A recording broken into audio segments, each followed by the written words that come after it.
नमस्कार दोस्तों, क्या आपको भी मेरी तरह लगता है कि हमारे स्कूल का करिकुलम कुछ चेंज करना चाहिए? नहीं, वो इसीलिए कह रहा हूँ मैं, गालियों के बारे में तो हमेशा यही सिखाया गया है कि गाली देना बुरी बात है, लेकिन आस-पास समाज में देखो तो इसकी भरमार है। तो आज की मेरी टिप्पणी है गालियों की महिमा अपरंपार।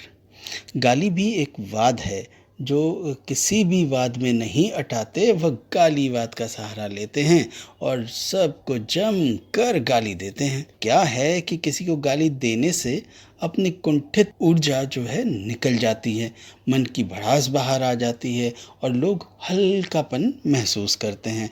जैसे ब्रश या कुल्ला करने से मुंह के अंदर की गंदगी बाहर आ जाती है, ठीक उसी तरह से किसी को गाली देने से शरीर के अंदर का विषाक्त मैल बाहर आ जाने से शरीर का निर्मलीकरण हो जाता है।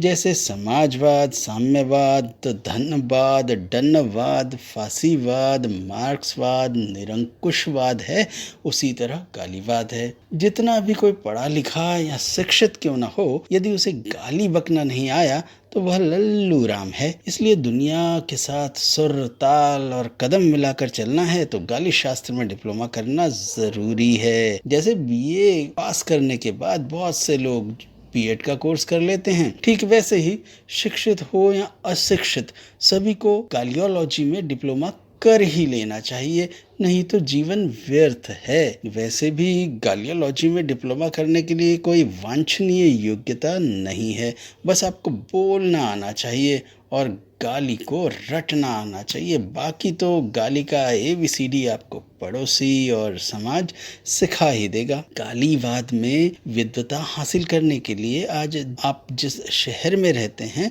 वहाँ की स्थानीय भाषा आपको आनी चाहिए। उसके बाद उस स्थानीय भाषा में दी जाने वाली गाली और उसका अर्थ मालूम होना चाहिए। इसके बाद किसी को किस संदर्भ में क्यों और कैसी गाली देनी है यह याद रखना है। जैसे कि आपके घर में भी माँ बहन हैं और आपको घर के बाहर किसी को माँ बहन की गाली देनी है, ऐसे में आप सोचने लगें और बाल खुजाने लगें कि इसको माँ बहन की गाली दूं कि नहीं दूं, तो हो चुका गाली शास्त्र में आपका PhD करने का सपना।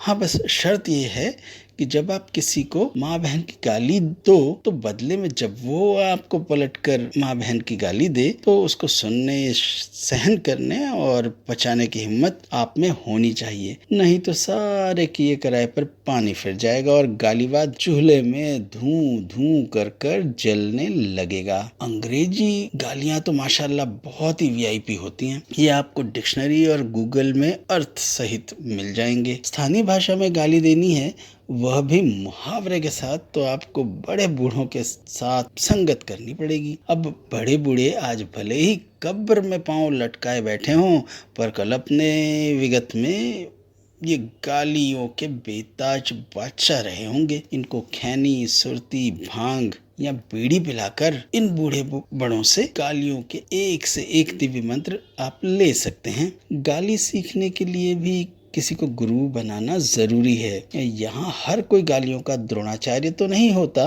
पर आपको एकलव्य बनकर जैसी भी हो गाली सीखनी है तो सीखने के लिए हो जाओ तैयार साथियों। गाली की वर्णमाला का पहला शब्द है साला। यह बीवी के भाई वाला साला नहीं है, यह तो वह गाली है जिसको बोले बिना कोई भी गाली पूर्ण नहीं होती। बहुत से लोग साला या साली की गाली की माला पहने रहते हैं और साला को उन्होंने जैसे तकिया कलाम ही बना लिया है। इनकी सुबह और शाम की शुरुआत साले शब्द की गाली से होती है। जिसको साला बोलना नहीं आया समझ लीजिए वह गूंगा है और मूर्ख है, क्योंकि साला एक सम्मानित गाली है और कोई इसको देने पर बुरा भी नहीं मानता।